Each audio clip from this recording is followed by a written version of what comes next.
سے فاتحہ.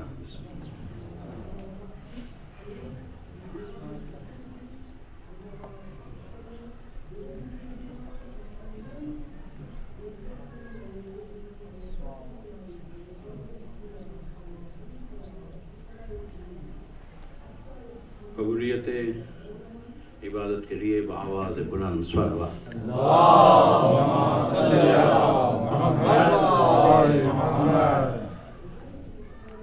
اعوذ باللہ من الشیطان اللعین الرجیم.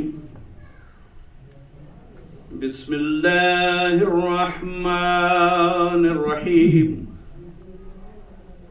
الحمد للہ الذی جعل الحمد مفتاحا لذکرہ وسبیلا الی جنانہ وسببا لزیادۃ احسانہ. والصلاة والسلام والتحية والإكرام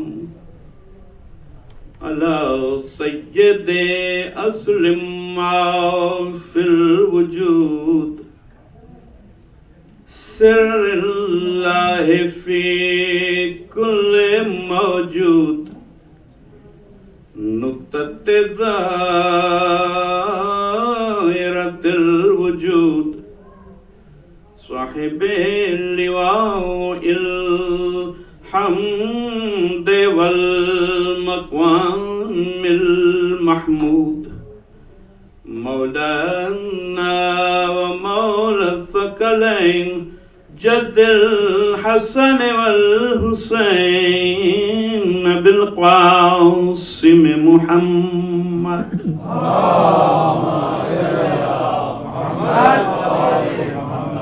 وأهل بيته الطيبين الطاهرين الصادقين المظلومين الذين أذهب الله عنهم الرجس وطهرهم تطهيرا.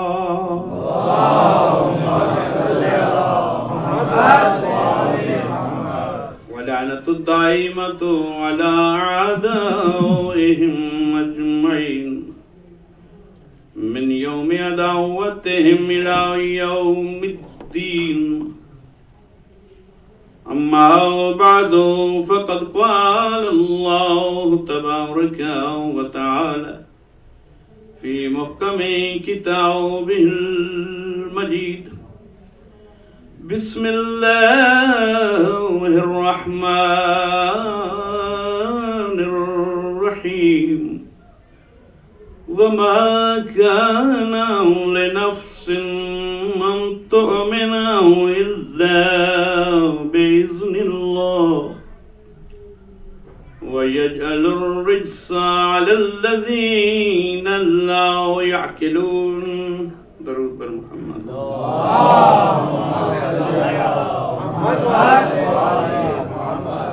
گزارش کروں گا اگر کچھ اور احباب تشریف سامنے لا سکتے ہوں تو ایک زیبائش مجلس کا سامان ہوگا.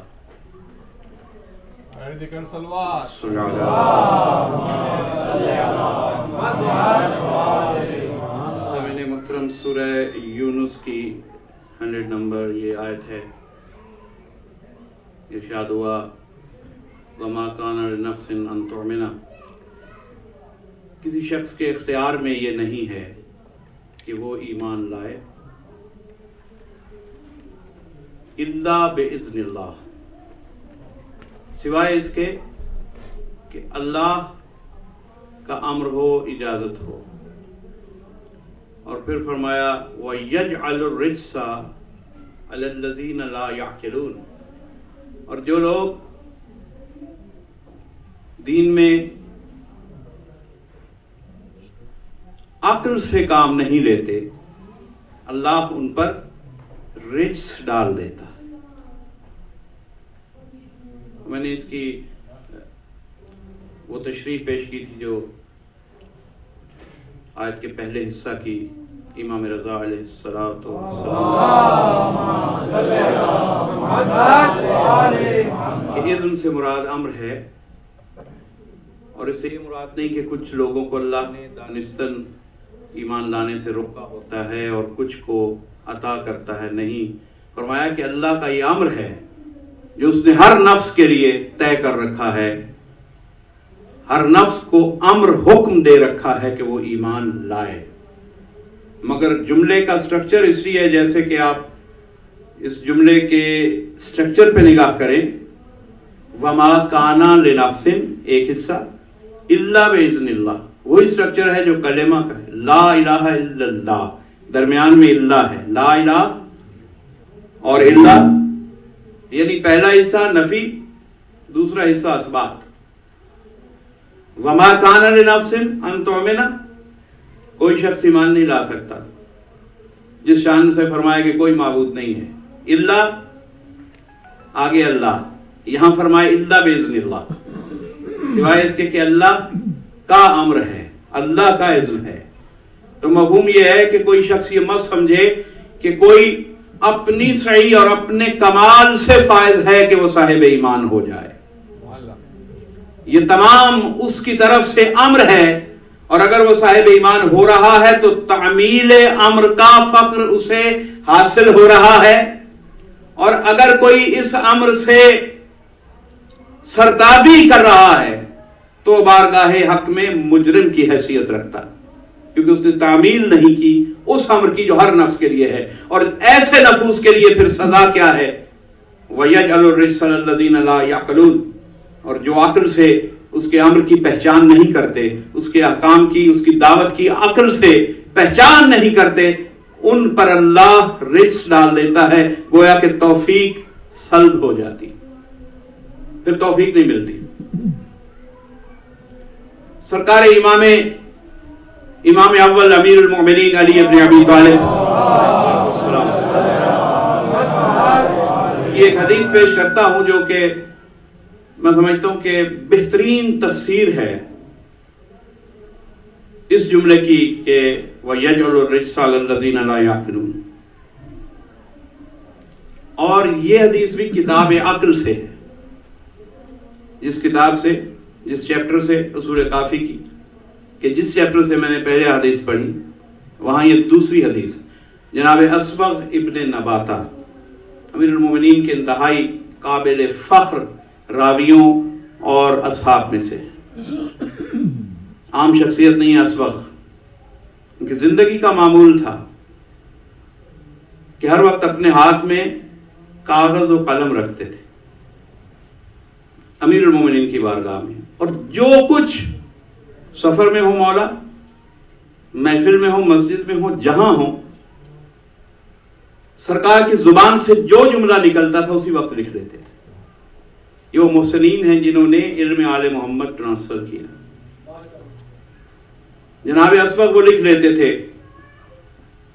یعنی اتنی محبت تھی امام سے اور وہ معرفت تھی کہ یہ وہ نطق ہے، وہ زبان ہے کہ ایک ایک لفظ اس زبان کا آیتوں کا مقام رکھتا ہے، اس لیے لکھ لیا جائے. یہ عام گفتگو کرنے والی شخصیت ہے ہی نہیں، نفس پیغمبر ہیں، صاحب نطق وحی کے نفس ہیں. تو جب لکھتے رہے اور جب شہادت ہوئی سرکار کی 21 رمضان کو، اور اصبغ وہیں پاؤں پکڑ کے روتے رہے. سرکار کے خصوصی تاریخ میں نے پڑھا مولا کے جو تلوے تھے ان کو اپنے رخساروں سے لگاتے تھے، مولا ہم آپ کے بعد کیا کریں گے، ہم آپ سے محروم ہو. وہ محبت تھی، وہ کیفیت تھی. اور مولا سر پہ ہاتھ رکھ کے ایک ایک اپنے محب کو تسلی دے رہے تھے، ودا ہو رہے تھے. تو جو کیفیت شہزادوں کی تھی، تیسرے دن سید الشہداء حضرت امام حسین علیہ السلام بابا کے لیے جب اداس ہوئے، بہت تیسرا دن ہے اور ایک ماحول ہے سوگواری کا، بابا کی یادیں، خوشبو آ رہی ہے در و دیوار سے علی کی. اس وقت مولا نے اسبق کو بلوایا، کہا کہ میں اتنا اداس ہوں، چاہتا ہوں کہ وہ ساری تحریریں جو تو نے میرے بابا کی تحریریں لکھی، جو ارشادات لکھے، وہ مجھے لا کے دکھاؤ تاکہ دل کو کچھ سکون مل جائے. میرے بابا کا کلام تو کہتے ہیں کہ ایک پورا اونٹ بار کر کے لائے جناب اسبق، ان دستاویزات کا جن پر وہ ڈائریز جو امیر المومنین. تو یہ میں نے چاہا کہ ان کا ذکر آیا ہے تو ایسی شخصیات کا عموماً بہت کم تعارف ہوتا ہے، تو تھوڑا سا تعارف پیش کیا جائے کہ اسبق کون تھے. اسبق ابن نباتہ، تو ان سے یہ حدیث ہے. یہ حدیث جو بیان کر رہا ہوں امیر المومنین سے انہوں نے سنی، اور وہ اصول کافی میں ہے. دوسری حدیث کتاب عقل کی. صلوات پڑھیے محمد و آل محمد.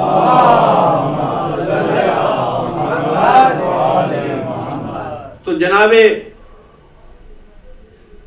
امیر المومنین نے فرمایا کہ اللہ نے زمین پر جناب آدم کے پاس جناب جبریل کو ایک بار بھیجا، اور جبریل نے آ کے یہ کہا کہ اے اللہ کے نبی جناب آدم، اللہ نے آپ کی آزمائش کے لیے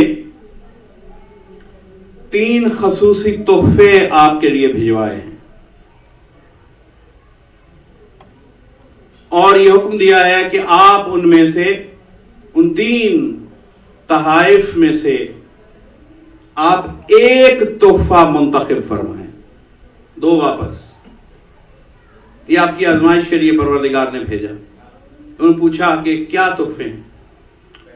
تو کسی بھی اپنی برزخی صورت میں وہ تحائف تھے، کیونکہ ہر چیز کی ایک برزخی شکل ہے. نماز کی بھی ایک برزخی صورت ہے، عبادت کی بھی، ایمان کی بھی، جو کہ یہاں ہمیں نظر نہیں آتی. لیکن برزخ میں جائیں گے تو نماز پہلو میں جب آئے گی، اور جو پڑھتا رہا ہوگا حفاظت سے تو اسے اپنا بہترین مونس پائے گا.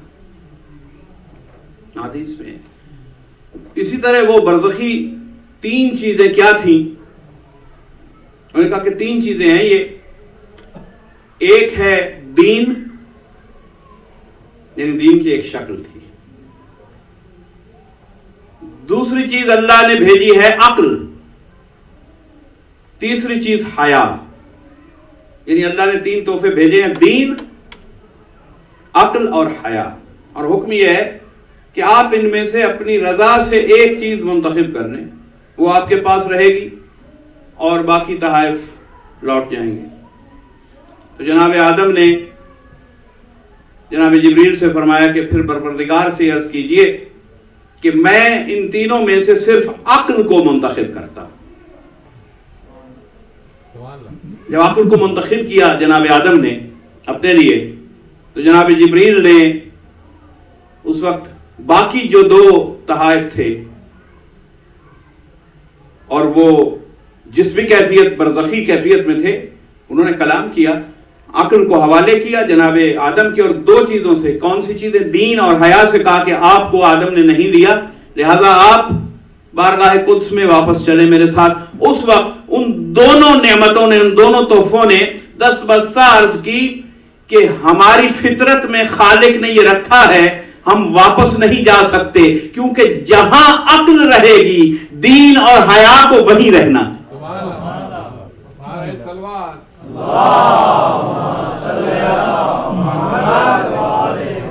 ہم واپس نہیں جا سکتے.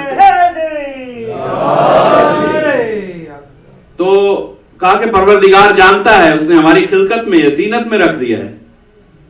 اب اگر ہمیں جناب آدم نے نہیں چنا مگر اسے چنا کہ ہمارا رہنا مشروط ہے عقل کے ساتھ. تو یہ حدیث کیا بتا رہی ہے؟ یہ اس آیت کی تفسیر ہے، وَيَجْعَلُ الرِّجْسَ عَلَى الَّذِينَ لَا يَعْقِلُونَ. یہ دین اور حیا 2 انتہائی قیمتی سرمایہ ہیں جو عقل کے ساتھ رہتے ہیں. اور آیت کہتی کہ جہاں عقل استعمال نہیں ہوتا وہاں رجس آ جاتا ہے. پتہ چلا جہاں دینداری نہ ہو، جہاں حیا نہ ہو، وہاں رجس ہوگا. اور جہاں عقل ہو اور عقل اپنی سلیم حالت میں ہو، وہاں ممکن نہیں کہ کوئی شخص صاحب عقل ہو کر دین سے فرار کرے یا وہ حیا کو ترک کر دے. تو پتا چلا کہ وہ رجس کیا ہے؟ یہ لا دینیت رجس ہے، یہ بے حیائی یہ رجس ہے. اور اس کے ذیل میں رجس کی کئی تمام جو عیوب ہیں وہ تمام رجس ہیں. رشتوں کی پہچان کا بھول جانا رجس ہے، کسی کا حق کھانا رجس ہے، عبادت الہیہ سے غفلت برتنا رجس ہے، خوف الہیہ سے اپنے آپ کو آزاد کر لینا یہ بہت بڑا رجس ہے.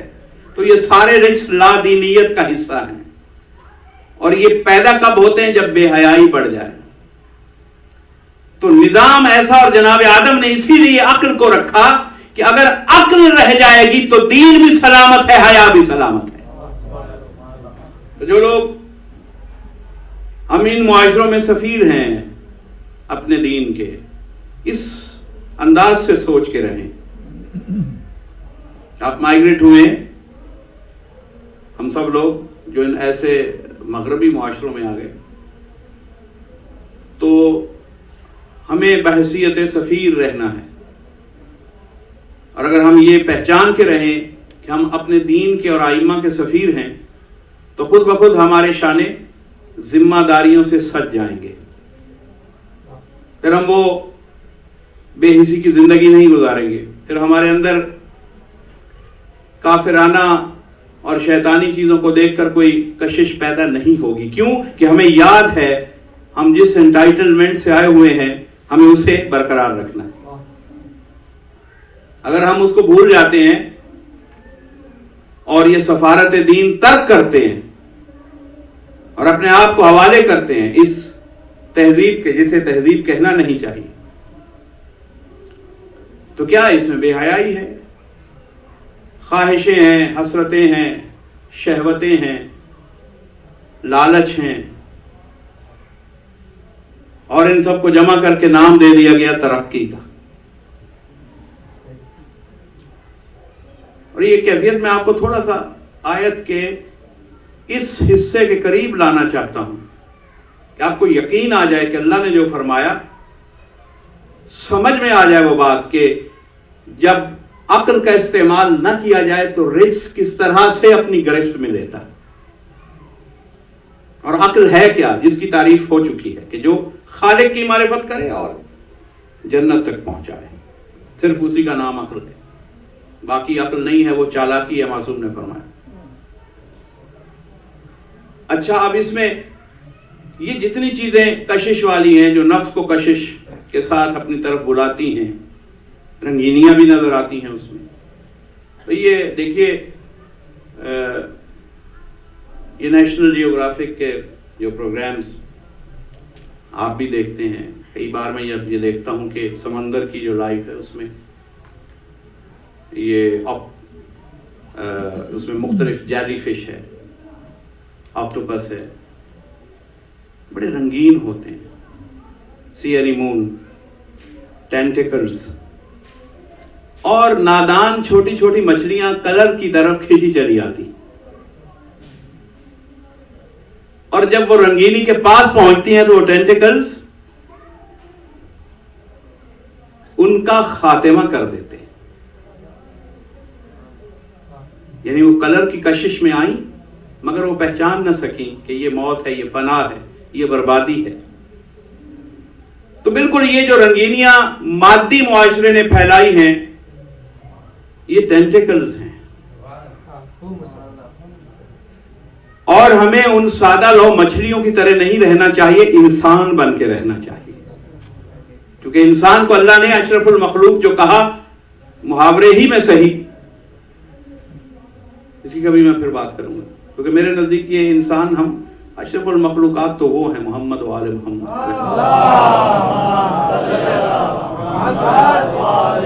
شکل و صورت میں احسن تقویم ہے، یقیناً اللہ چاہتا ہے کہ ہم اشرف بنے، مگر ہم اگر اپنے اعمال کو احسن تقویم کے مطابق کر لیں تو حیوان سے افضل ہیں، ورنہ اسفل سافلین. پھر تاریکیوں اور گہرائیوں میں گری ہوئی مخلوق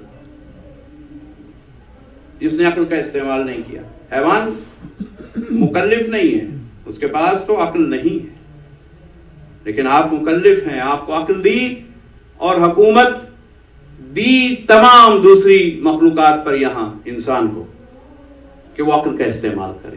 تو ضروری میں یہ کہنا یہ چاہتا ہوں کہ یہ جو ٹینٹیکلز ہیں جس کی میں نے مثال دی, یہ رنگین ہے, کشش بھی ہے, سب کچھ ہے,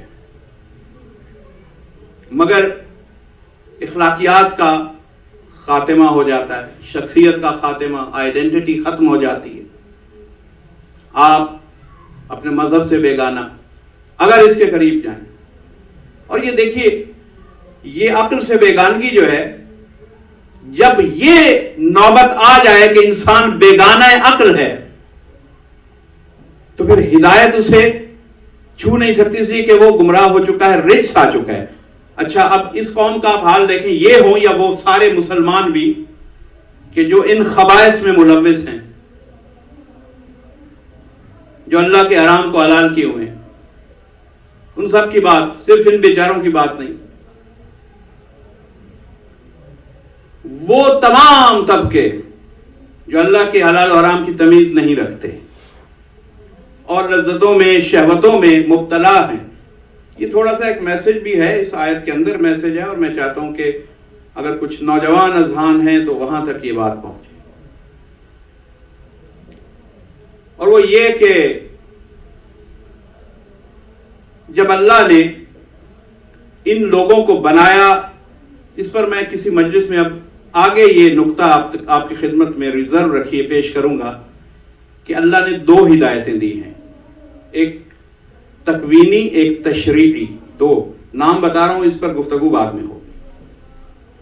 یہ سوال اکثر اٹھتا ہے کہ جو لوگ کافر کے گھر پیدا ہوئے ان تک میسج بھی نہیں گیا, تربیت اسلام بھی نہیں گئی, پھر ان کا حساب کتاب کیوں ہوگا؟ تو اس کا جواب ان دو نقطوں کی معرفت میں ہے کہ اللہ نے انتظام کیا ہے, پھر حساب لے گا.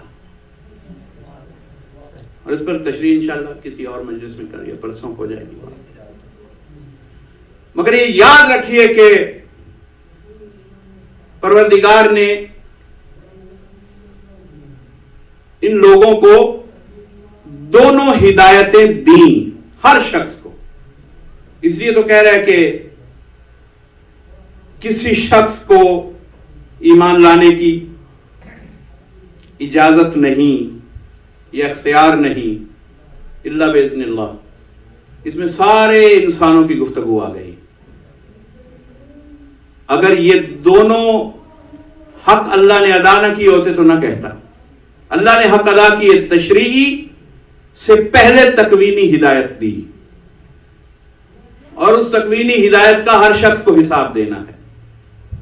اور پھر جس نے تشریعی کا بھی انکار کیا گویا کہ اس کا عذاب اور بڑھ گیا. مگر تفصیلات کہ وہ ہیں کیا یہ انشاءاللہ بعد میں بیان ہوگا. تو جب یہ لوگ دیکھیے, آپ یہ سارا دن کام کریں, مصروف, بڑے مہذب نظر آئیں گے, مگر جیسے ہی فرصت ملی یا ویکینڈ آیا اپنے آپ کو غرق کے شراب کر دیں گے. کیوں کہ عقل زائل ہو جائے, ایسے اکتائے ہوئے ہیں عقل سے. کوئی لمحہ کام کا جو ہے وہ کیوں عقل کے ساتھ, بیداری عقل سے وہ وقت کیوں گزارتے ہیں کہ اس کے ساتھ ان کی خواہشات بندھی ہوئی ہیں. رزق وہیں سے ملے گا, پیسہ وہیں سے ملے گا, دوسروں کو شکار اسی لمحے میں کریں گے. تو اس کے لیے ہوش چاہیے. تو یہ جو مخصوص لمحوں کے لیے ہوش ہے, اس کا نام ہے چالاکی, اس کا نام عقل نہیں ہے. اور جیسے ہی فرصت ملے,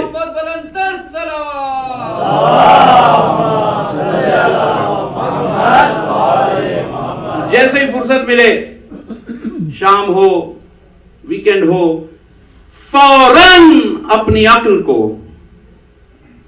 زائل کرنے کے لیے شراب کے حوالے کیا جائے گا, ایڈکشن کے حوالے کیا جائے گا, کسی بھی قسم کی. کیوں؟ خوف زدہ ہیں. وہ جو ہدایت تکوینی ہے وہ ستاتی ہے. بیدار رہے گی، ہوش عقل زائل نہیں ہوگی، تو کبھی اپنی معرفت کی طرف سفر کرے گی، کبھی معبود کے رشتے کی طرف سفر کرے گی۔ اس لیے اپنے آپ کو ہوش سے اتنا بیگانہ کہ یا تو کام میں مصروف رہو، مشینوں نے تھاما ہوا ہے، جیسے ہی مشینوں سے اپنے آپ کو آزاد کیا، اپنے آپ کو بے ہوشی کے سپرد کر دیا، نہ ہوش ہوگی، نہ کائنات پہ نگاہ کرنے کی، نہ کائنات پہ غور کرنے کی مہلت ملے گی۔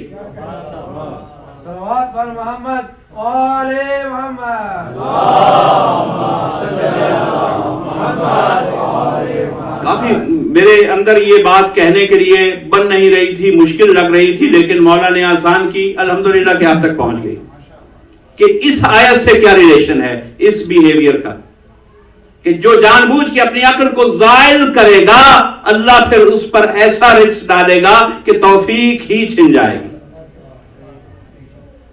اس لیے ہمارے نوجوانوں کو، ہمارے دوستوں کو یہ دیکھنا ہے کہ اس رنگینی کی طرف نہیں جانا، انسانیت کا احترام اور عقل کا احترام بچا کے رکھنا ہے تاکہ اللہ کی نگاہ میں انسان کہلاتے رہیں،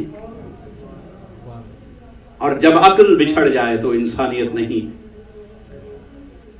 اس لیے ہم یہ ان لوگوں کا، آپ تمام افراد جو یہاں مہتمم ہوتے ہیں ان ممالک میں یا کہیں بھی عزا خانوں کے، مساجد کے، بہت بڑی کنٹریبیوشن ہوتی ہے۔ یہ مراکز اسی لیے آباد کیے جاتے ہیں، ہم اسی لیے مجلس میں مصروف رہتے ہیں، اسی لیے درس میں مصروف رہتے ہیں، اور یہ دروازے کھلے رکھتے ہیں کہ انسان آل محمد کی محبت کے وسیلے سے اس محبت کی مدد لے کر حیوانیت سے بچ جائے، اور اس کی عقل کو دعوت ملتی رہے کہ تو انسان ہے، تیرا یہ مقام ہے، ان حجتوں نے تیرے لیے یہ پیغام چھوڑے، تو سفیر ہے۔ اس لیے امام صادق علیہ الصلوۃ والسلام فرماتے ہیں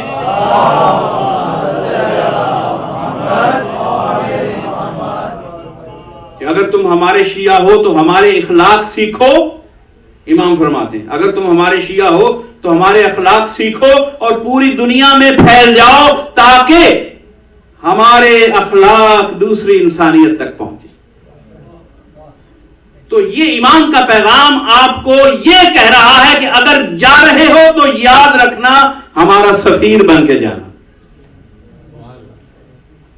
صرف کسی لالچ میں نہ وہاں رہو، صرف مادی ترقی کے لیے نہ جاؤ، وہ سب چیزیں تو مل ہی جائیں گی، لیکن اپنی آئیڈینٹی، کیونکہ یہاں آنے کے بعد موت ملتوی نہیں ہوگی، لوٹ کے اسی بادشاہ کی بارگاہ میں کھڑے ہونا ہے جس نے آپ سے آپ کی پہچان کا سوال کرنا ہے۔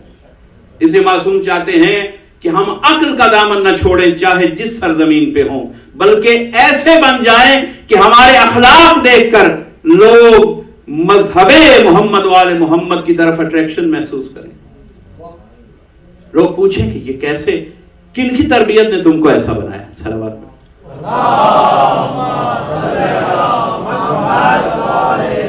تو محبت کو اس لیے اللہ نے رکھا۔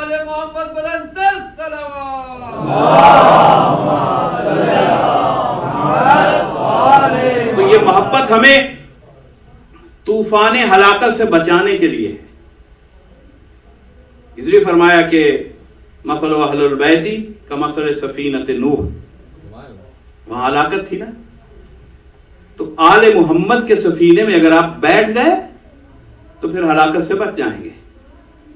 سفینے کا مطلب یہ نہیں ہے، سفینے کی مثال کیوں دی، گھوڑے کا نام کیوں نہیں لیا کہ ان کی سواری پہ ان کے ساتھ بیٹھ جاؤ؟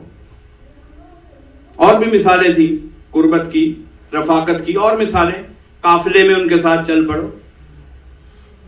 بھئی حکیم کا جملہ ہے نا، صاحب حکمت کا، رسول حکمت کا۔ سفینہ کیوں کہا؟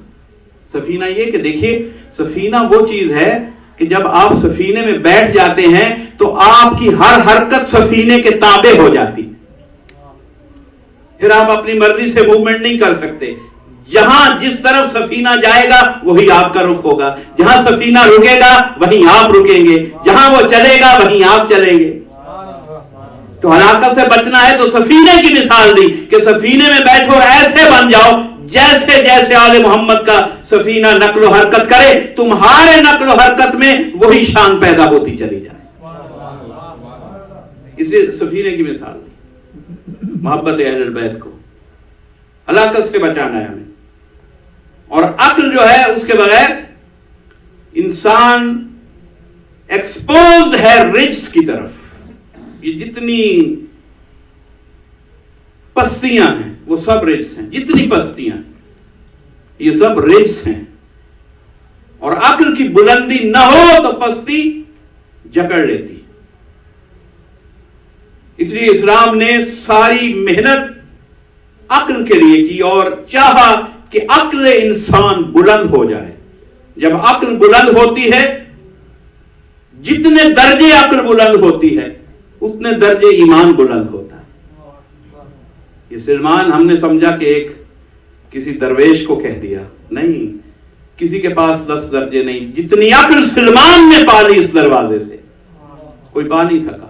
اس لیے 10 درجوں کا ایمان ہے کہ 10 درجوں کی عقل تھی، اس کے اندر وہ کیپیسٹی تھی کہ معرفت کو وہاں تک لے جائے۔ کائنات کیا ہے، حجتیں کیا ہیں، پروردگار کیا ہے، میں کیا ہوں، اس کا نام ہے معرفت۔ اور باہم رشتہ کیا ہے، حقوق کیا ہیں، فرائض کیا ہیں۔ آج کا معاشرہ تو صرف جس سے بات کیجئے حق کی بات کرتا ہے، ہمارے حقوق۔ کوئی شخص نہیں آیا کہ مولانا یہ بتائیے کہ ہمارے فرائض کیا ہیں۔ اور یہ جو 2 لفظ ہیں ان میں سے حق ہے ہی اسی کے لیے جو فرض ادا کر رہا ہے، اور جو اپنا فرض نہیں ادا کرتا اس کا کسی پر کوئی حق نہیں ہے۔ صلوات پڑھیے۔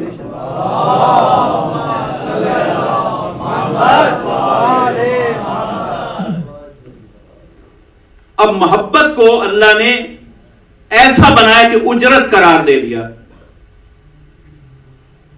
دین کی رسالت کی۔ قل لا اسألکم علیہ اجرا الا المودۃ فی القربى، کہ علی الدین الا الحب۔ امام صادق نے کہا کہ دین تو کچھ بھی نہیں سوا محبت کے، کل دین محبت میں ہے۔ اور میں نے کل عرض کیا کہ اب ہم اگر محب اہل بیت ہیں تو ہم عقیدت کے سبب نہیں، عقل کے سبب ہیں،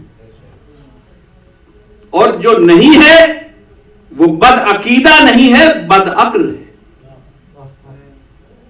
محبت اہل البیت بہت بڑی، دیکھیے ہر محبت ایک جیسی نہیں ہے،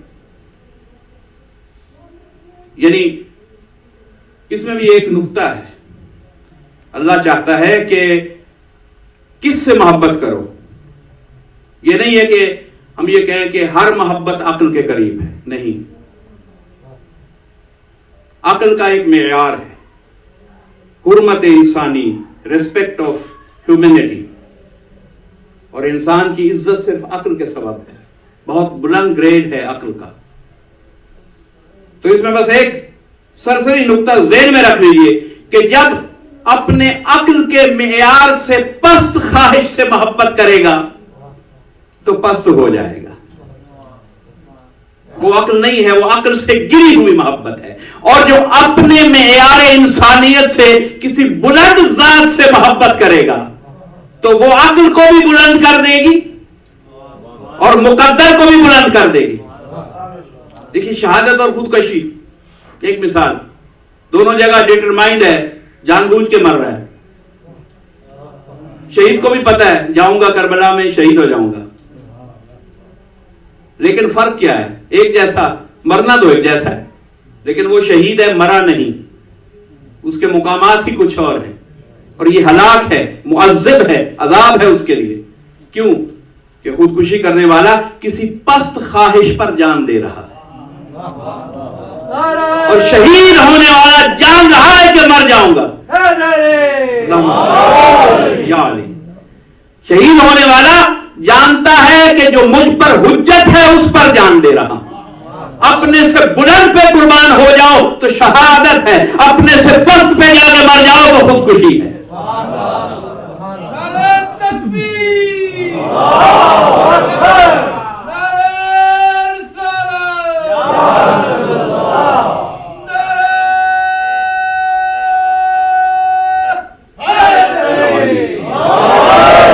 دیکھنا ہے ہر فیصلے میں کہ محبت جب کریں کسی سے کہ کیا یہ میرے نفس کو بلند کر رہی ہے یا پست کر رہی ہے۔ اگر بلند کر رہی ہے تو پھر محبت کو عشق بنا دو، اور اگر پس سے ہو رہی ہے تو کوئی ایسا ورد پڑھنا شروع کرو کہ جان چھوٹ جائے. صلوات پڑھیے.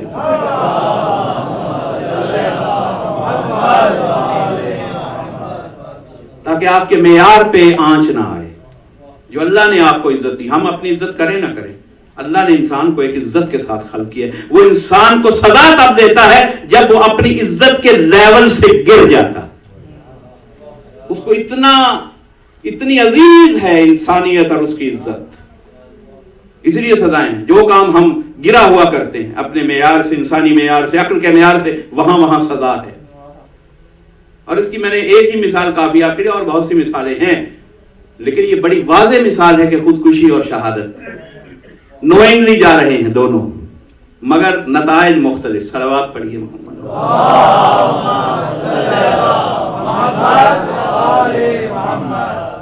اب محبت کو اللہ نے رکھا درمیان میں عقل کی حفاظت کے لیے کہ عقل کیا ہے, جو بندھی رہے. بندھے کس سے؟ محبت کے بانڈ سے. تو اس محبت کو اتنی اہمیت دے دی کہ پورے دین کا اجر قرار دے دیا. اجرت, یہ اجرت کو آپ سمجھتے ہیں کیا ہے؟ روزانہ روزمرہ کے کاموں میں ہم اجرتیں دیتے ہیں. آپ نے کسی دکان سے مسلح لیا, آپ نے اسے اجرت دی. آپ نے گھر بنوایا, کام کرنے والوں کو آپ نے اجرت دی. آپ نے مسجد بنوائی, جس نے کام کیا اسے اجرت دی. تو یہ اجرت دی آپ نے کیوں؟ یہ اجرت دے کر آپ نے کام کرنے والے پر, مزدور پر احسان نہیں کیا. یہ مزدور پر احسان نہیں ہے, اجرت دے کر آپ نے اپنے نفس پر احسان کیا. کیوں کہ اگر اجرت نہ دیتے تو یہ مصلی آپ پر حرام تھا.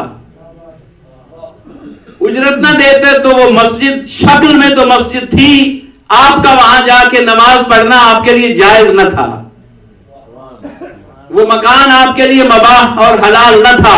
اجرت نہیں دی. آپ نے کیا کیا؟ اجرت دے کر اپنے اوپر احسان کیا کہ اس مصلی کو اپنے لیے حلال کر لیا, اس مسجد و مکان کو اپنے لیے حلال کر لیا. بالکل یہی کیفیت ہے. اللہ نے اسی لیے لفظ اجرت کا دیا, محبت آل محمد کو, مودت کو, اس لیے اجرت کا لفظ دیا کہ دیکھو جس طرح اجرت کے بغیر چھوٹی چھوٹی چیزیں تم پر حلال نہیں ہوتی. یاد رکھنا, اگر اجرت دو گے تو نماز تمہارے لیے حلال ہو جائے گی. اگر اجرت دو گے تو ایمان تم پہ حلال ہو جائے گا. اجرت دو گے تو روزہ تم پہ حلال ہو جائے گا. اجرت دو گے تو حج کرنا تم پہ حلال ہو جائے گا. اب ہم نے اگر اجرت دی ہے آل محمد سے محبت کر کے, تو ہم نے نماز کو, دین کو اپنے نفس پر اجرت کے سبب حلال کر لیا. اور جس نے یہ اجرت نہیں دی اس نے حلال نماز کو اپنے اوپر حرام کر لیا.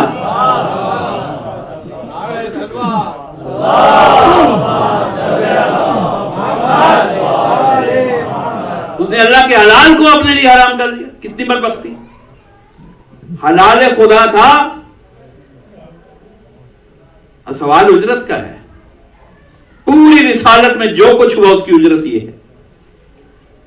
رسالت ہی میں سب ہے, فروع دین, اصول دین, سب کچھ جو دین ہے, جتنا اخلاقیات ہے, جتنے حقوق اللہ کی خبر ہے, جتنے حقوق العباد کی خبر ہے, یہ سب اجرت میں ہے. یہ تہذیب انسان کو جو دی گئی اس کی اجرت رکھی گئی. اور جو نہیں دے رہا وہ اس دین کو اپنے لیے حلال ہوتے ہوئے, یہ بالکل ایسے ہی ہے کہ جیسے آپ حلال شاپ پہ میٹ پہ جائیں لیکن چوری کے پیسے سے اگر اسے خرید لیں تو دکان پہ تو حلال لکھا ہوا ہے لیکن آپ پر وہ حرام ہو گیا.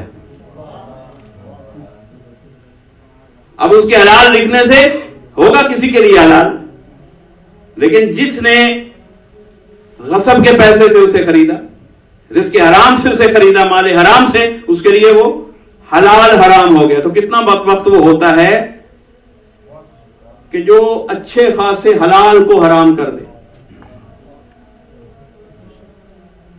اور جہل کو اتنی ضد ہے, جہل کو. اللہم صلی علی محمد و آل محمد.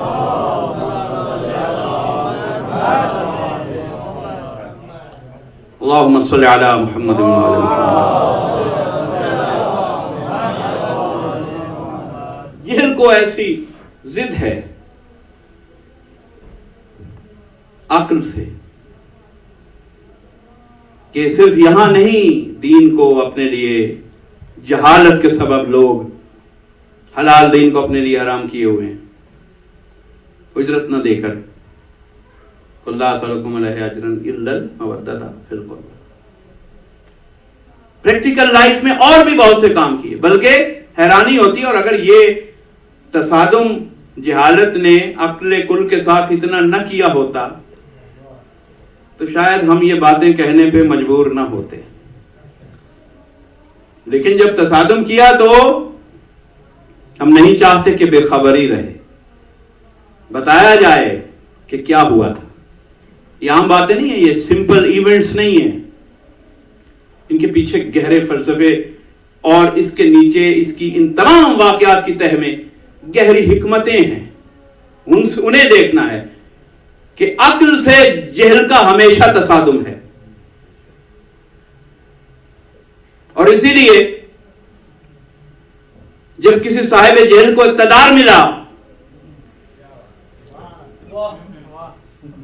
تو اسے شرم نہ آئی، اس نے بڑے فخر سے اعلان کیا، اور تاریخ میں کتابوں میں نقل ہو گیا، اور نقل کرنے والوں کو بھی شرم نہ آئی، انہوں نے یہ لکھا، انہوں نے یہ فرمایا فلاں نے کہ فلاں چیز رسول کے زمانے میں حلال تھی میں حرام کرتا ہوں، اور فلاں چیز رسول کے زمانے میں حرام تھی میں حلال کرتا ہوں۔ بھئی یہ حلال و حرام کرنا تو رسول کا کام بھی نہیں ہے، یہ تو اللہ کرتا ہے، رسول تو صرف پہنچاتا ہے۔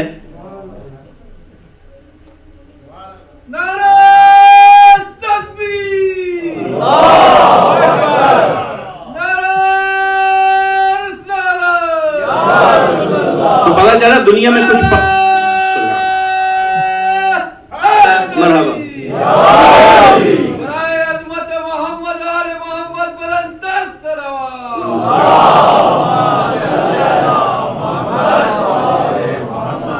تو پتا چلا دنیا میں کچھ پارٹیز شروع سے ایسی چل رہی ہیں کہ جن کا کام ہی حلال کو حرام کرنا ہے، معروف کو منکر بنا دیتی ہیں، منکر کو معروف۔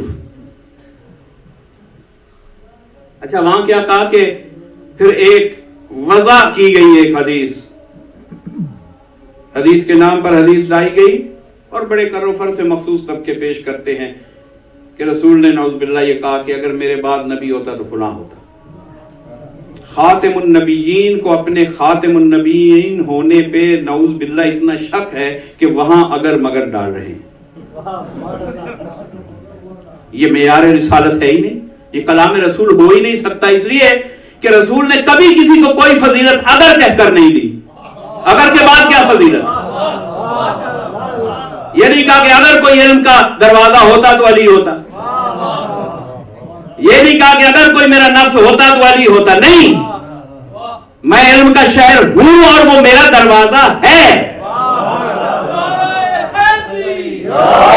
میں مصطفیٰ ہوں اور مرتضیٰ میرا نفس ہے۔ یہ نہیں کہا کہیں نہ حسین کے لیے، کسی ہستی کے لیے، صحابہ سے لے کر آل محمد تک رسول نے جس کو فضیلت دی، اللہ نے جس کو فضیلت دی، کہیں اگر نہیں لگایا۔ اگر کہنے کے بعد تو کچھ پلے نہیں رہتا۔ تو یہ عجیب فضیلت ڈھونڈی گئی کہ اور کوئی راستہ نہیں ملا تو ایک اگر والی کنڈیشنل چیز اٹھا کے لے کر آئے، اور پھر منسوب کر دی اس سے کہ جس کو یقین ہے کہ نبوت یہاں ختم ہو رہی ہے، جو صاحب یقین ہے، جو کائنات کو یقین عطا کرنے والا ہے، وہ اپنی گفتگو میں اگر سے شک پیدا کیسے کر سکتا ہے؟ یعنی اگر کے بعد ایک شک کی کیفیت پیدا ہوتی ہے، منصب رسالت ہی نہیں کہ وہ مشکوک باتیں کرے، جو آیتوں سے ٹکرائے، جو بات جو اللہ کے منشور سے ٹکرائے، ایسا کہا نہیں جا سکتا۔ اس لیے جو بھی صاحب ہوش اور صاحب عقل ہے وہ یہ تمیز کر سکتا ہے کہ کون سی گفتگو معیار کلام رسول پر ہے اور کون سی گفتگو وضع کرتا ہے، ایجاد کرتا ہے۔ اور میں نے پہلے عرض کیا کہ جب کوئی یہ اعلان کرے کہ میں نے حلال رسول کو حرام کیا، تو بھئی یہ حلال و حرام کرنا تو پروردگار کا کام ہے، ایک بات بڑی لطیف سی کہنا چاہتا ہوں، یہ رسولوں کا تو کام ہی نہیں، رسول تو صرف اناؤنس کرتے ہیں،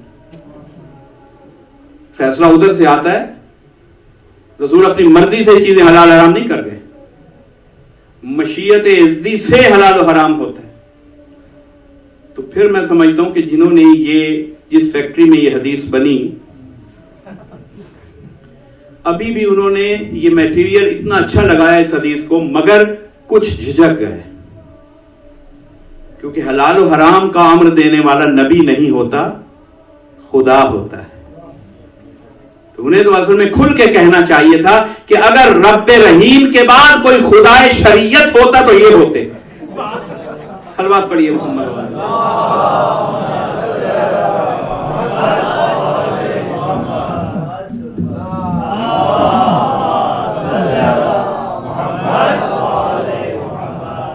اور پھر میں بھی اس گزارش کو دہرا دوں گا کہ اگر کل سے پورے 8:15 پہ یعنی 8:15 بجے مومنین یہاں تشریف لے آئیں تو مجلس بر وقت شروع ہو اور بر وقت ختم ہو سکے۔ میں چاہوں گا کہ میں 8:15 پہ آغاز کر دوں گفتگو کا۔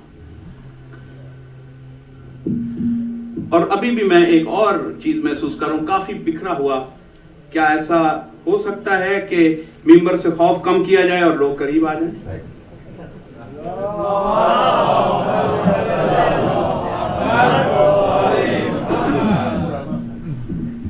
حضور آپ تو غدیر کو ماننے والے ہیں، آپ کو تو ممبر سے محبت ہونی چاہیے۔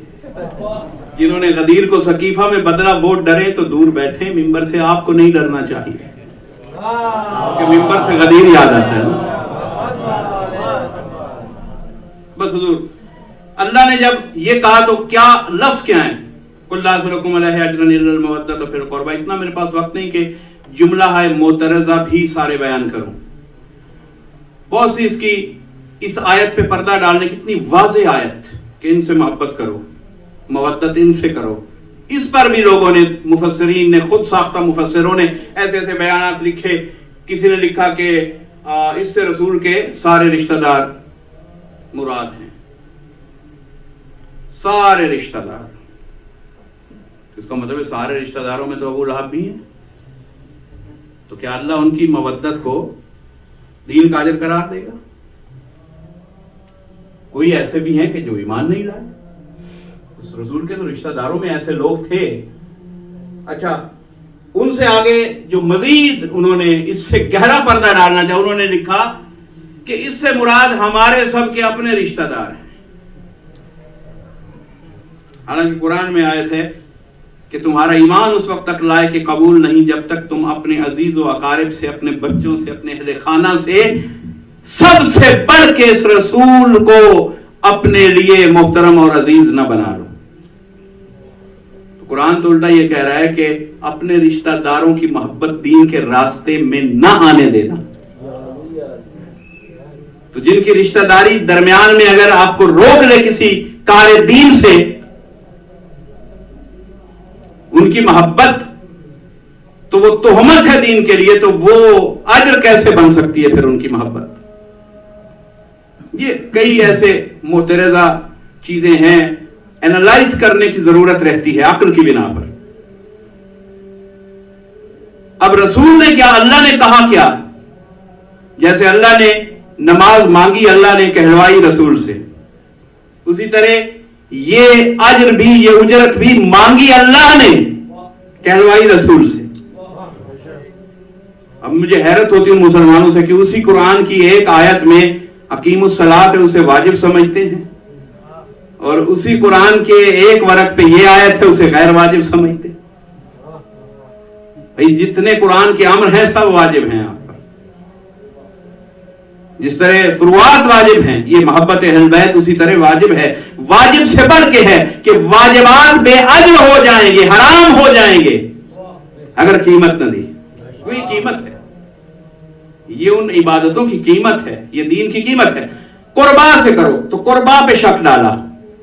آج میں تھوڑا سا اس 5 منٹ میں قربا کو بیان کر دوں۔ تھوڑا قربا ہے کیا، کس سے محبت مانگی گئی؟ سرسری طور پہ یہی مفہوم ہے کہ میرے اہل البیت، میرے قریبیوں سے محبت کرو، اور ہمارے اکثر رائٹرز نے دفاع معانی کا کیا، کیونکہ وہ کہہ رہے ہیں کہ ہمارے قریبی اور ہمارے علماء نے یہ لکھا کہ نہیں، اسے قربا سے رسول کے قریبی. لیکن میں اس پر ایک اگلے درجہ کی بحث کرنا چاہتا ہوں، اور وہ لغت سے ہے، صرف و نحو سے ہے. دیکھیے قربا، یہ لفظ کو آپ پہلے، اگر آپ صاحبان نے قرآن حکیم میں خود پڑھا ہے تو یہ لفظ آپ کے سامنے آ جائے گا کیسے لکھا جاتا ہے. قربا، قاف 2 نقطے والی پیش، رے پر جزم ہے، ساکن ہے. با اور یا کے اوپر، یہ یا کے اوپر کھڑا الف، کھڑی الف یا کھڑا زبر جو اسے کہہ لیں.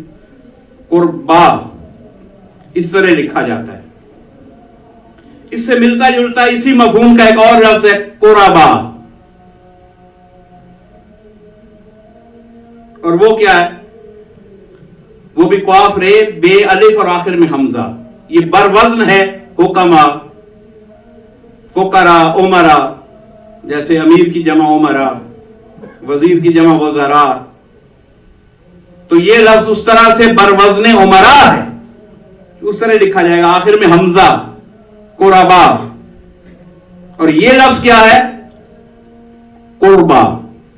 اب یہ تھوڑا سا ایک طرح کا ایک کلاس ورک ہے. یہاں بلیک بورڈ ہوتا تو میں لکھ کے آپ کو دکھاتا، مگر یہ بات آپ سمجھ جائیں گے کیونکہ ماشاءاللہ سب تلاوت قرآن کرنے والے مومنین ہیں، عربی لفظوں سے آشنا ہیں. قربا اور قربا 2 لفظ ہیں، دونوں کا مصدر کیا ہے؟ قرب. قرب سے دونوں لفظ نکلے ہیں، نزدیکی سے، اور نزدیکی کی کیفیت کو قربت کہتے ہیں. اچھا، جو رشتہ دار قریب ہو، آپ کا بہت قریب کا رشتہ دار ہو، نزدیک کا، تو عربی کے لفظ ہیں نا یہ سارے، یہ قریب، قربا، قربا عربی کے لفظ ہیں، قرآن کے لفظ ہیں. تو جو نزدیکی رشتہ دار اسے آپ کہیں گے قریب، قریبن. جو نزدیکی ہے وہ کیا ہے؟ قریب. اور اگر کوئی سپرلیٹو ڈگری میں قریب ہے، جیسے کلوز، کلوزر، کلوزسٹ، یہاں 3 درجے، وہاں یہ ہیں. قریب کے بعد سپرلیٹو آ جاتی ہے یہاں پہ. تو جو بہت قریب ہو اسے اقرب کہتے ہیں. اس اقرب کی جب جمع بنے، ایک قریبی رشتہ دار ہو تو اقرب، زیادہ قریبی رشتہ دار ہوں تو قربا، اقربا بھی کہا جا سکتا ہے. الف کو حذف کر دیں، قربا سیم چیز ہے. تو یہ قربا جو حمزہ والا ہے یہ وہ ہے، اور اس کا مطلب ہے قریبی رشتہ دار. یہ تھوڑی سی بات گرامیٹیکل اس لیے کہ یہ لفظ، اس کے اندر جو باطن ہے اس قربا کا، اسے سمجھنا بہت ضروری ہے. اور یہ بحث بہت اہم ہے کہ قربا ہے کیا. ترجمہ لکھ دیتے ہیں کہ میرے قریبیوں سے یا اپنے قریبیوں سے. تو میرے قریبیوں میں تو گنجائش ہے، مگر وہاں بھی ایک اور درجے کی باریکی ہے. قربا نہیں ہے، قربا، رے پر زبر نہیں ہے، اور بے، یہ اور یا پر کھڑا الف، یہ لفظ یہ ہے قربا. میں کنفیوز تو نہیں کر رہا چونکہ میں کئی لفظ بول رہا ہوں ساتھ ساتھ. اچھا، عربی میں واحد جمع، سنگولر، پلورل اس طرح نہیں ہوتے. 3 سٹیپس ہیں سیکھے کے. واحد تثنیہ، 2 ہوں تو تثنیہ، 3 ہو جائیں تو کم از کم 3 ہوں تو جمع. 3 سے پہلے عربی میں جمع نہیں ہے. اب قریب 2 ہو جائیں قریب والے تو قریبان،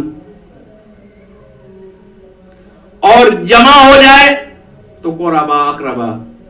ایک تو یہ بات ذہن میں رکھیے. دوسرا، عربی میں ایک اور فرق ہے ہماری دوسری زبانوں کی نسبت. یہ لطافت ہے عربی کی، فصاحت ہے کہ مذکر و مؤنث کے لیے لفظ مختلف ہوتے ہیں.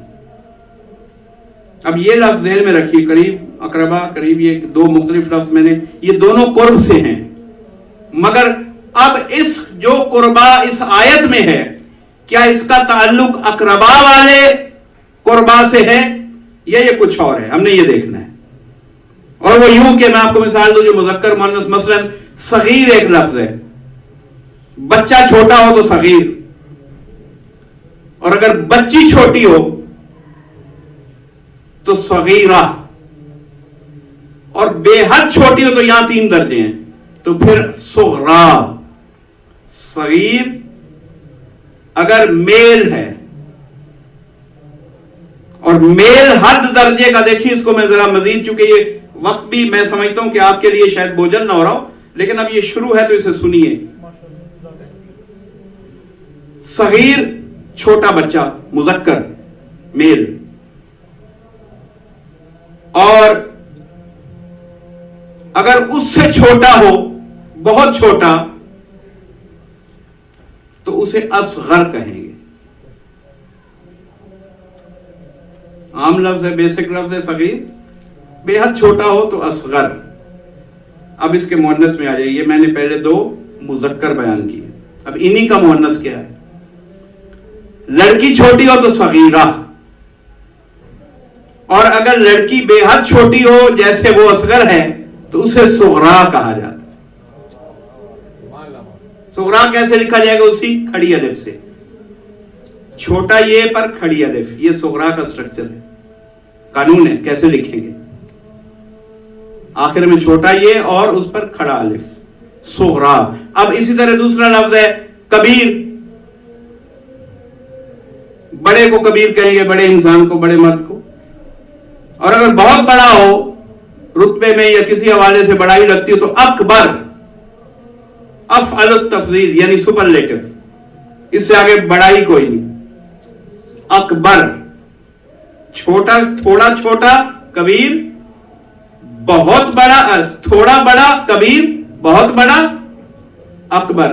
یہ مذکر. پہلے آپ نے صغیر اور صغرا کا، اصغر اور صغرا کا مذکر مؤنث دیکھا. میں دوسری مثال دے رہا ہوں تاکہ آپ جب میں قربا کو بیان کروں تو آپ سمجھ سکیں. مثالوں سے بات سمجھ میں آتی. اب کبیر کا لفظ لے لیں، بڑا ہو تو کبیر، اس سے بڑا تو اکبر، اور اگر اسے مؤنث میں لے آئیں تو کبیرہ، بڑی عورت، اور بہت بڑی شان والی ہو تو کبرا.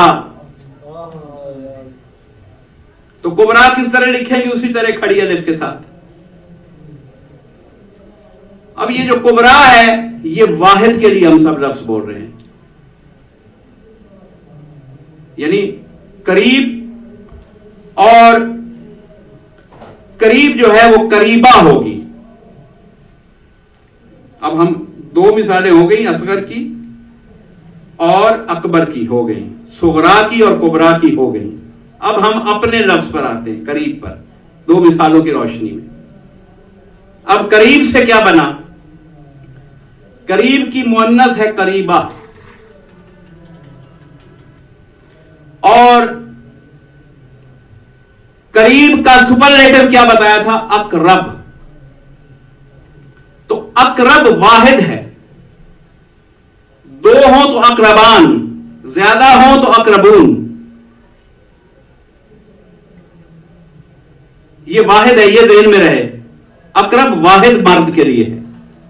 اور اگر عورت اقرب کی منزل پہ قریب ہو تو اس عورت کو جو بہت قریب ہو اور واحد ہو، اس عورت کو قربا کہتے ہیں.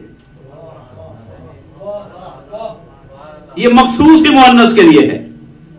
اس میں سارے رشتہ، یہ کہتے ہیں رسول کے سارے، بھئی اسی قرآن نے جب سارے رشتہ دار بلائے تھے سورہ شورى میں وانذر عشیرتک الاقربین کہا تھا، وہاں لفظ اقربین تھا، وہاں قربا نہیں کہا، اس لیے کہ سارے رشتہ دار آ رہے ہیں اور ان سے مرد مراد ہیں. قربا میں مؤنث ہی کو آنا ہے، اور مؤنث بھی اور کوئی نہیں آ سکتی. اگر 2 مؤنثیں ہوں قربا کی منزل پہ تو قربیان، اور زیادہ جمع ہو جائے، 3 شروع ہو جائے، 3 کا عدد تو قربیات. تو اب اگر رسول نے یہاں اللہ نے لکھا قربا، محبت کرو فل قربا. کوئی ایک خاتون رسول سے سب سے قریب ہے اس سے محبت کرو. اس سے زیادہ رسول کے قریب کوئی نہیں. اور وہ ایک مستور ہے, اگر بیٹیاں 3 ہوتی تو قریبات کا لفظ ہوتا. وہ بھی تو بیٹیاں ان سے بھی کرو, مگر نہیں, یہاں ایک تھی قربا رکھا. اب لوگوں کو حیرت نہیں ہونی چاہیے کہ یہ انہوں نے آج نئی تفسیر بتا دی صرف جناب فاطمہ. بھئی یہ تو اللہ کا انداز ہے, حدیث کے صاحب بھول گئے. رسول کے قریبی یہ سارے پنجتن ہیں, لیکن نام اس کی عادت ہے. حدیث کسا ہو ہم فاطمہ تو وابوہا وبالوہا وبنوہا, نام صرف اس کا رہتا ہے, دوسروں کی صرف نسبتیں بتاتا ہے. یہاں قربا کہہ کے ایک لفظ ایسا رکھا, فی قربا, فی قربا میں محبت کرو, یعنی فاطمہ میں محبت کرو. جو فاطمہ سے جڑتا چلا جائے اس سے محبت کرو جس کا رشتہ فاطمہ سے ہے.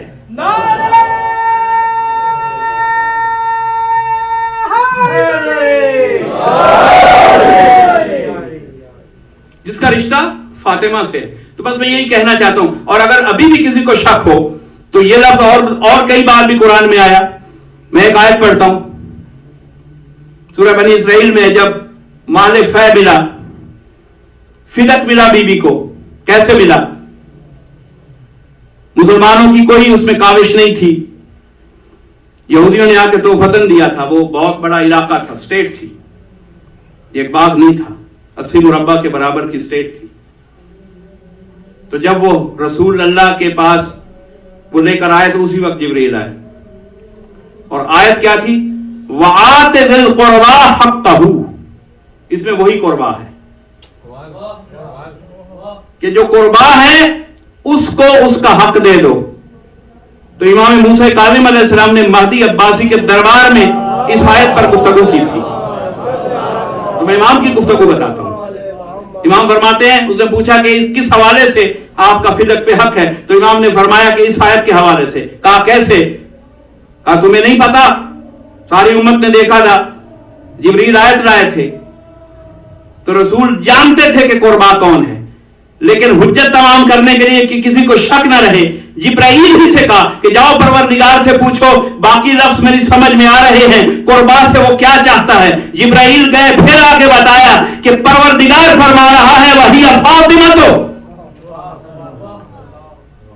تو پتا چلا کہ وہ وآتِ ذِی الْقُرْبَى حَقَّهُ میں وہاں قربا اگر فاطمہ ہے تو یہاں ترجمے پہ پردہ کیوں ڈالا گیا؟ تو اگر آپ ترجمے میں آیت پڑھے قُلْ لَا أَسْأَلُكُمْ عَلَيْهِ أَجْرًا إِلَّا الْمَوَدَّةَ فِي الْفَاطِمَةِ. صلوات پڑھیے.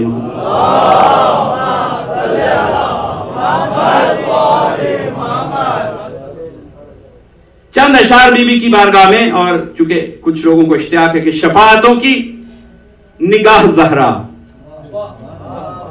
شفاعتوں کی نگاہ زہرا, نبی کے دین کی پناہ زہرا, وجود ملکوت سے بھی پہلے خدا کی پہلی گواہ زہرا. دعا کو حسن درون دے گی, یہ بندگی کو عیون دے گی. مریض گر ہو گئی شریعت, اسی کی اولاد خون دے گی. مریض گر ہو گئی شریعت, اسی کی اولاد, مریض کو خون دیا جاتا ہے, اسی کی اولاد خون دے گی. کہیں یہ توحید کو بچائے, کیا شان ہے بی بی کی, کہیں یہ توحید کو بچائے, کہیں نبوت کو تھام آئے, کہیں طہارت رہین اس کی, کہیں امامت کا دل بڑھائے. ہو اس کی جھولی میں سر نبی کا تو در فرشتہ بھی کھٹکھٹائے. ہو اس کی جھولی میں سر نبی کا تو در فرشتہ بھی کھٹکھٹائے. اسی کی جھولی نے دین کی خاطر حسین جیسے ولی بنائے.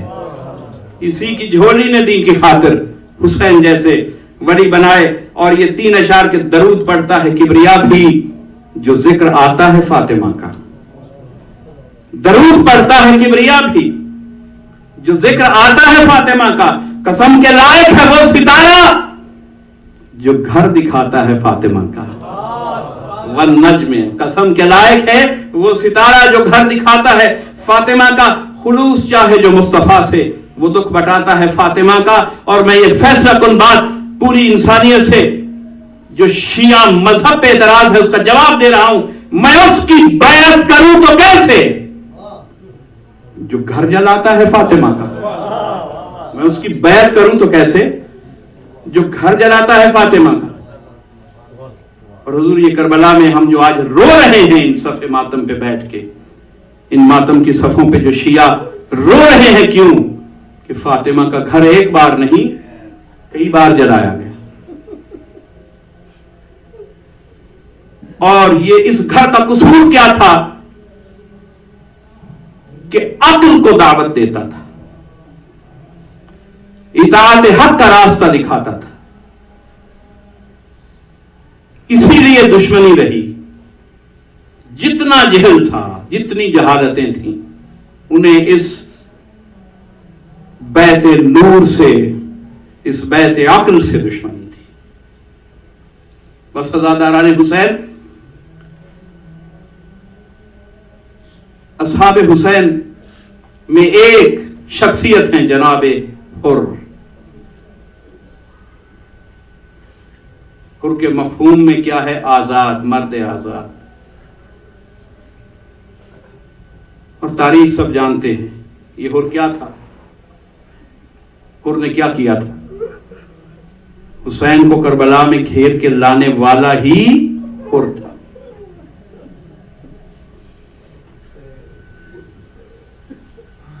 مگر یہ کیا ہے کہ ہر نفس میں ایک یزید بیٹھا ہے. اگر نفس کو لگام نہ دی جائے تو نفس یزید بن جائے. اگر ساری زندگی اپنی خواہش سے گزاری جائے تو ہر نفس یزید ہے. جب یزید نفس سے حر نے لڑائی جیت لی, ہر بندہ یزید وقت سے نہیں لڑ سکتا, اس سے پہلے نفس کے یزید کو مارنا پڑتا ہے. جب یزید نفس سے حر نے لڑائی جیت لی تب یزید وقت سے لڑنا بھی آسان ہو گیا. اب یہ حر کشمکش میں ہے. آیا تھا حسین نے, جب اس نے روکا تھا, جتنا پانی تھا حسین کے پاس,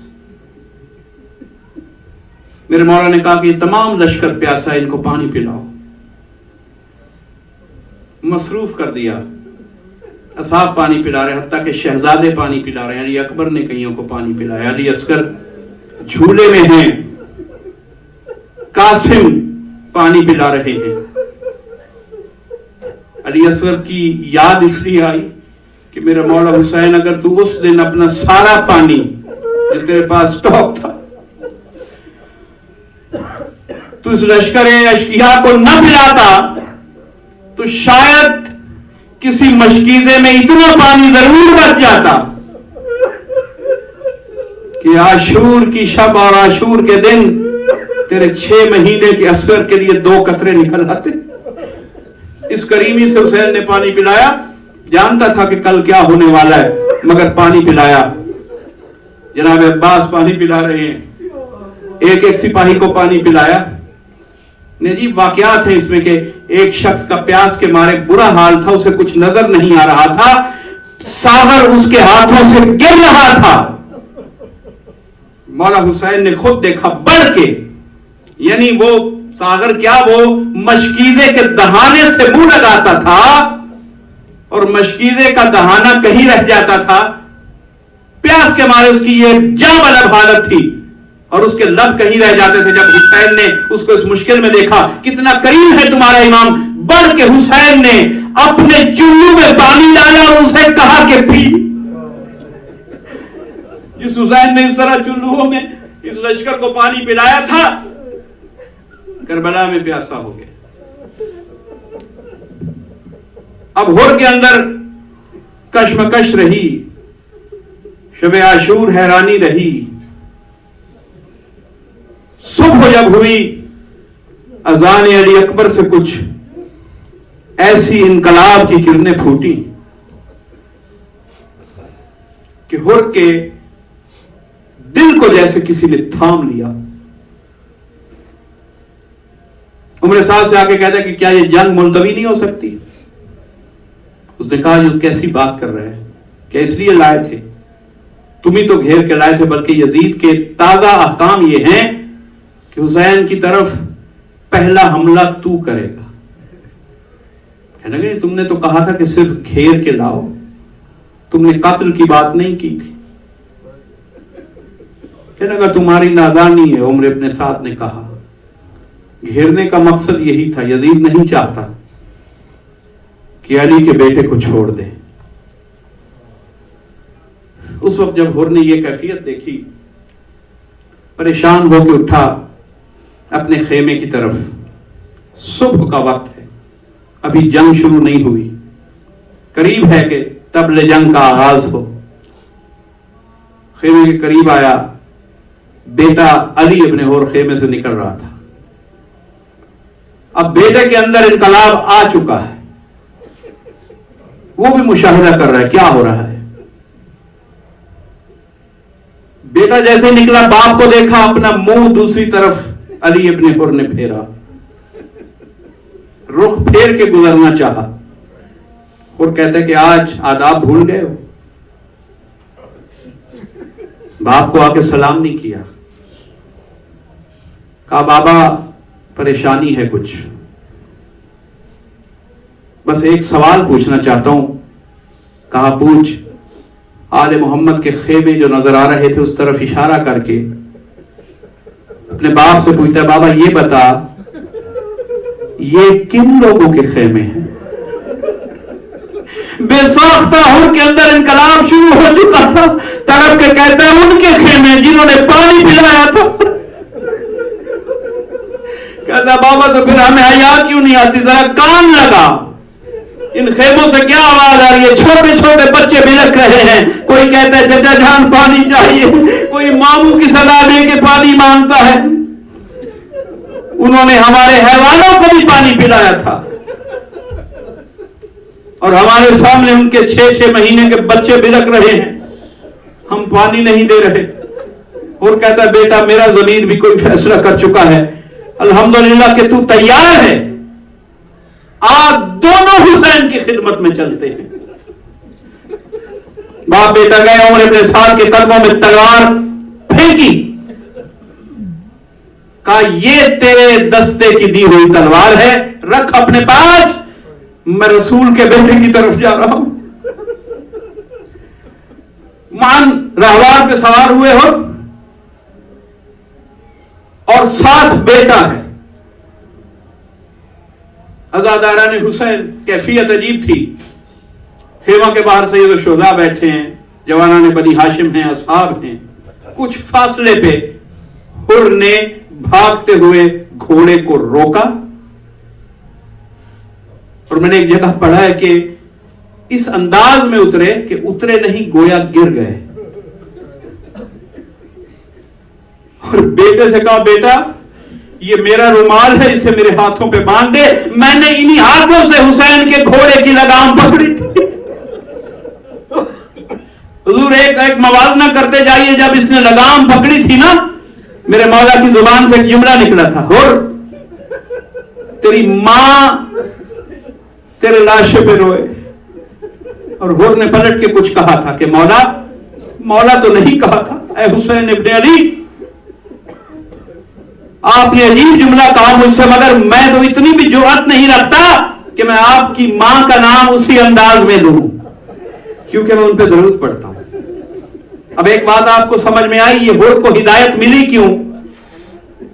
عقیدت تھی لیکن اسے عقل کے ساتھ تولا نہیں تھا.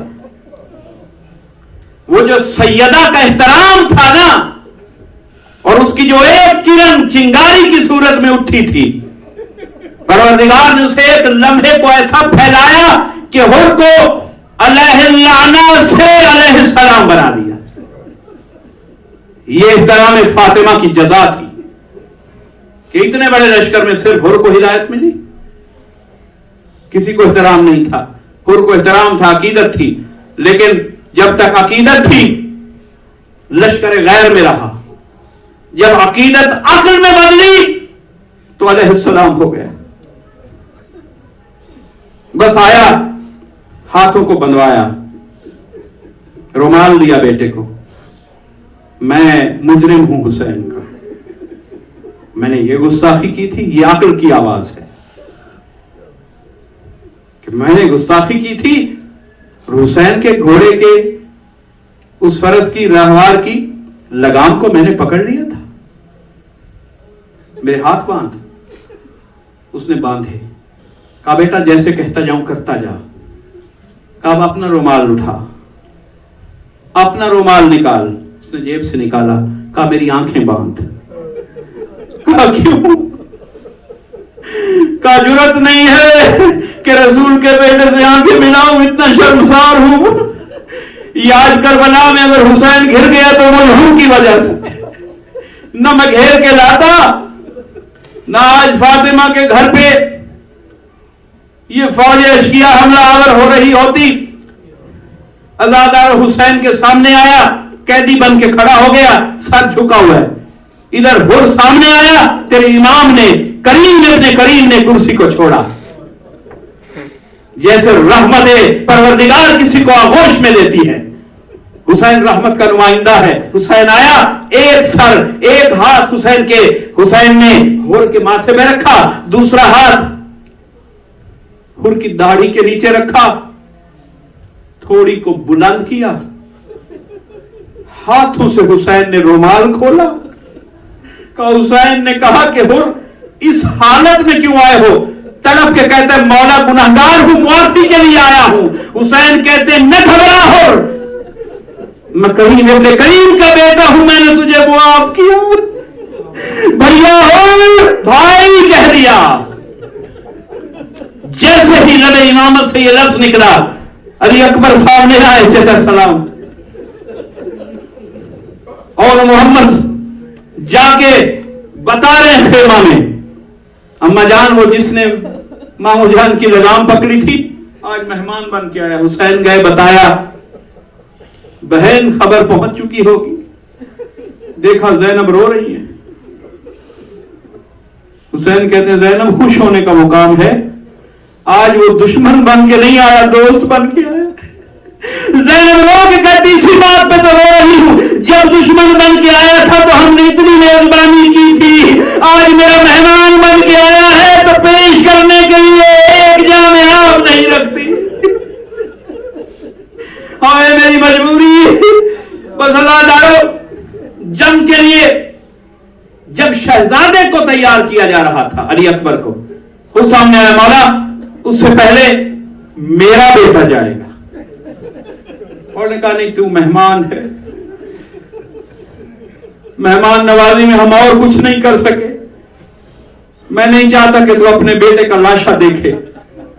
اور کہتا ہے مولا اس کا مطلب ہے کہ پھر آپ نے دل سے معاف نہیں کیا، جس طرح دوسروں کو اذن شہادت ملا ہے، اگر معافی مل گئی ہے تو اسی معیار پہ اذن شہادت چاہتا ہوں، میرے بیٹے کو اذن ملے۔ بیٹے کو بھیجا، تیار کیا، امام نے بٹھایا، جب جا رہا تھا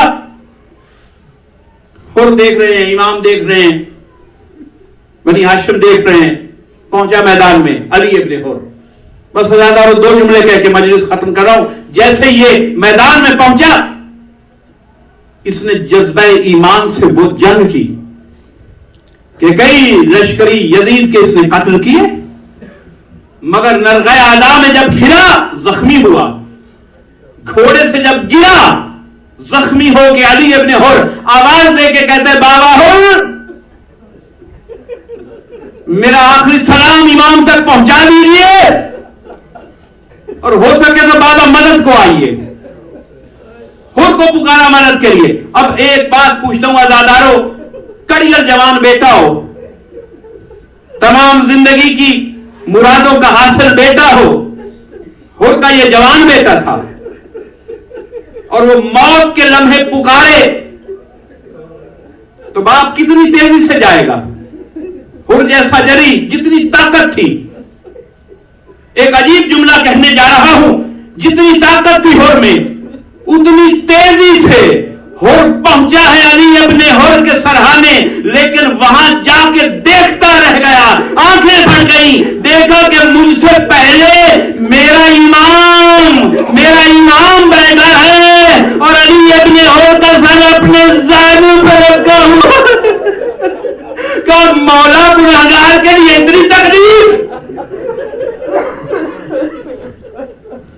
فرمایا اب جب قربانی دے دی تو اب تم گناہگار نہیں رہے.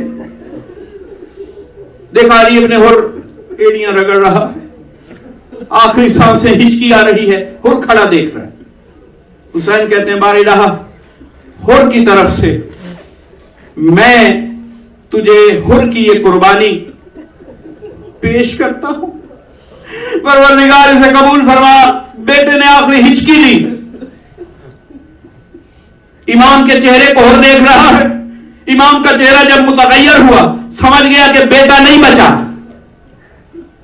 آخری ہچکی آئی, حر نے چاہا کہ جھک کے اب میں اپنے بیٹے کے لاشے کو اٹھاؤں, گنج شہداء میں لے کے جاؤں. جیسے ہی جھکا لاشے کو اٹھانے کے لیے, امام نے تیزی سے اپنا دست مبارک حر کے سینے پہ رکھا, روک دیا حر کو. کہنے لگے حر کیا کرنے لگے ہو؟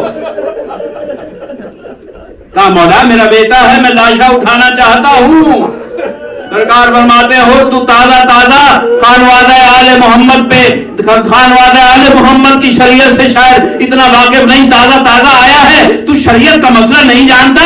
حکم شریعت ہے کہ اگر جوان بیٹا مر جائے تو باپ کو اس کا لاشا نہ اٹھانے دو. اور یہ کیسے ہو سکتا ہے؟ میں تیرے بیٹے کا لاشا اٹھاؤں گا.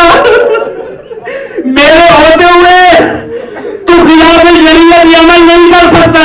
تو بوڑھا باپ ہے, یہ جوان بیٹا ہے, حسین اٹھائے گا لاشا.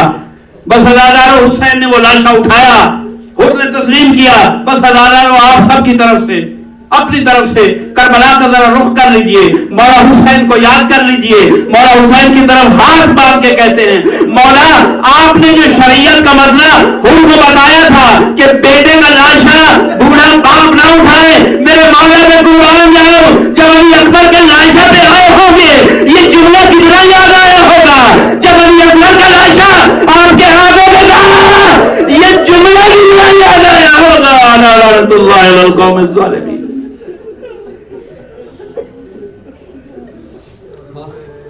یا حسین